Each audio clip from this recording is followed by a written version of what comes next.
So here we have a picture with two sets of parallel lines, and we can tell if they're parallel because of these arrows here. So we know that line C is parallel to line D, C is parallel to line D, and A is parallel to line B. So then we can infer a great deal about what's going on with each of these angles based on the fact that these lines are parallel. So one of the first things we can infer is because here we have alternate interior angles because they're on alternate sides of the transversal here. And they're on the interior because they're on the inside of these parallel lines. These are alternate interior angles, which means that they're congruent to each other. So angle 5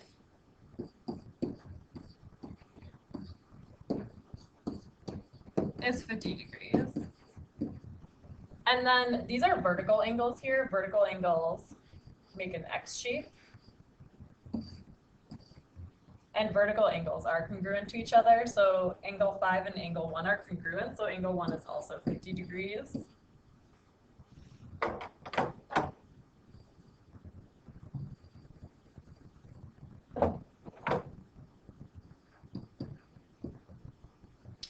Here we have the two parallel lines here being cut by this transversal here.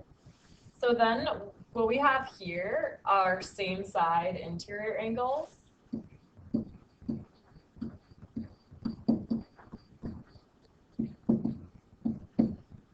Because they're on the same side of the transversal and they're inside the parallel lines. So when we have same side interior angles, those are supplementary. So we know that 50 plus angle 3 gives us 180. So angle 3 is 180 minus 50. So angle 3 is 130. And then by the same logic, angle 2 here is supplementary to 50. So it is 130 degrees as well. And then because angle 6 and angle 2 are making up a straight angle, then we can tell that angle 6 is 50 degrees. And similarly, we can tell angle 7 is 130 degrees.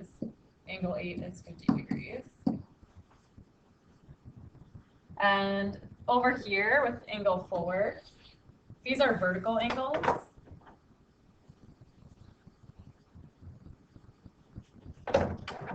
So we have an X shape here, which is telling us we have vertical angles.